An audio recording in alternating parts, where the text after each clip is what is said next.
నాకనేది ఈ ప్రాబ్లం చాలా ఒక 8 months నుంచి ఉన్నది. ఎన్నో హాస్పిటల్ తిరిగాను, చాలా హాస్పిటల్ తిరిగాను. అన్ని హాస్పిటల్ ఎక్కడెక్కడో తిరిగినా నాకు తక్కువ కావట్లేదు. అయితే లాస్ట్కి మా సుధీర్ సార్ దగ్గర వస్తే ఇక్కడ నాకు కొంచెం బెనిఫిట్ అయింది. ఈ చేయి కూడా మొత్తం ఇట్లా రాకపోతుండే, కొంచెమే వస్తుండే. ఇప్పుడు కొంచెం పట్టుకొని కొంచెం పట్టడానికి వస్తుంది, బాగా మంచిగా వస్తుంది ఇప్పుడు చాలా. ఇప్పుడు నాకు ఈ చేయి ఇట్లా లేవకపోతుండే, ఇట్లా ఫస్ట్ ఇట్లా ఇప్పుడు వస్తుంది, మంచిగా వస్తుంది చెయ్యి ఇట్లా వస్తుంది.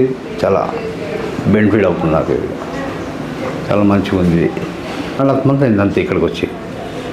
ఇక్కడ తక్కువైంది ఇప్పుడు నాకు 1.5 months నుంచి కొంచెం తగ్గుతుంది.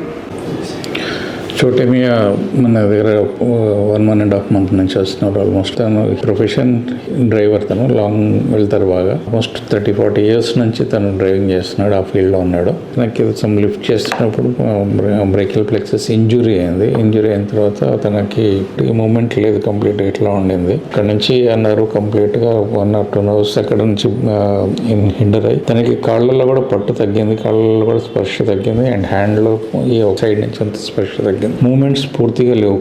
మెడికల్గా తనకి అంత ప్రాపర్ రిలీఫ్ ఎక్కడ దొరకలేదు. ఆఫ్కోర్స్ మనం బ్రేకిల్ ప్లెక్సస్ ఇంజరీ అంతకంటే ఎక్స్పెక్ట్ చేయడానికి లేదు. But we have seen wonders in acupuncture. తనకి 1.5 కోర్స్లో ఫస్ట్ కోర్స్లోనే కొంచెంగా తనకి మూమెంట్స్ స్టార్ట్ అయినాయి, సెన్సేషన్ పెరిగింది. ఇప్పుడు సెన్సేషన్ పెరగడమే కాకుండా పెయిన్ తెలుస్తుంది, తనకి సివియర్గా పెయిన్ తెలుస్తుంది. పెయిన్ వల్ల తనకి పెయిన్ కిల్లర్ వాడాల్సి వస్తుంది. అంతకుముందు అసలు స్పర్శ లేకపోయేది. కొంచెంగా సర్క్యులేషన్ పెరిగినప్పుడు బాడీ కోప్ అప్ కాక క్రై చేస్తూ మజిల్స్ పెయిన్స్ వస్తూ ఉంటాయి. ఇంకా కొంచెం సర్క్యులేషన్ ఇంప్రూవ్ అయినాక తనకి ఆ పెయిన్ కూడా తగ్గిపోతుంది.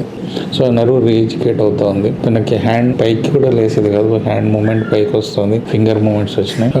స్తబ్దు పడిపోయింది. ఆ నర్వ్ని మనం రీఎడ్యుకేట్ చేయగలుగుతాం. నర్వ్కి సంబంధించినంత వరకు ఎనర్జీని మనం ఇవ్వగలుగుతాం. చుట్టుపక్కల ఉన్న మజిల్స్కి మనం ఎనర్జీ ఇచ్చి మజిల్ని యాక్టివేట్ చేసి నర్వ్ని రీఎడ్యుకేట్ చేయగలుగుతాం. ఎనర్జీ మెరిడియన్ ని బ్లాక్స్ని ఓపెన్ చేసి మనం ఎనర్జీని పునరావృతం చేయగానే సర్క్యులేషన్ ఇంప్రూవ్ అవుతుంది. నర్వ్స్ ఎండింగ్స్ లో నుంచి బలం వస్తుంది, స్టిమ్యులేట్ అవుతూ ఉంటాయి, మళ్ళీ తర్వాత రీఎడ్యుకేట్ అవుతాయి. సో చాలా మట్టుకు తనకి ఆ వేస్టింగ్ ఉండింది. ఇక్కడ అంతా ఈ మజిల్ అంతా వేస్టింగ్ కంప్లీట్ ఇక్కడ ఎప్పటికీ ఉంది. ఇంకా ఈ ఏరియాలో కంప్లీట్గా మజిల్ వేస్టింగ్ ఉంది. ఆ వేస్టింగ్ కూడా కవర్ అవుతుంది కంప్లీట్గా. ఇప్పుడు కొంచెం గ్యాప్ లాగా ఉండేది, అదంతా డిప్రెషన్లా ఉండేది, అదంతా డ్రైనెస్ పోయి మళ్ళీ వెళ్ళి ఇప్పుడు మజిల్ కూడా కవర్ అవుతుంది. చాలా కేసెస్ చేసినాం. సివియర్ సర్వైకల్ స్పాండిలోసిస్లో కూడా వేస్టింగ్స్ చూసినాం మేము, మజిల్ వేస్టింగ్. అట్లాంటిది ఇప్పుడు తనకి బ్రేకిల్ ప్లెక్సస్ ఇంజురీ కనుక తనకి మజిల్ వేస్టింగ్ ఉండే, నర్వ్ వర్క్ చేయక ఆ వేస్టింగ్ కూడా కవర్ అవుతుంది. Is improving. ఇంకా కొన్ని రోజులు ట్రీట్మెంట్ చేసుకుంటే ఇంకా మూమెంట్ ఇంకా బ్రిస్క్ అవుతుంది, ఇంకా ఇక్కడ వేస్టింగ్ కూడా ఇంకా తగ్గుతుంది. అండ్ కాళ్ళల్లో ఇంకా స్పర్శ కొంచెంగా తెలుస్తుంది. ఇప్పుడు ఇంకా అది కూడా ఇంప్రూవ్ అవుతాయి, నడక కూడా ఇంప్రూవ్ అవుతుంది. So he's getting benefited. ఇట్లాంటి న్యూరలాజికల్ ప్రాబ్లమ్స్లో కూడా యాక్యుపంక్చర్ వర్క్స్ వండర్స్ అండి.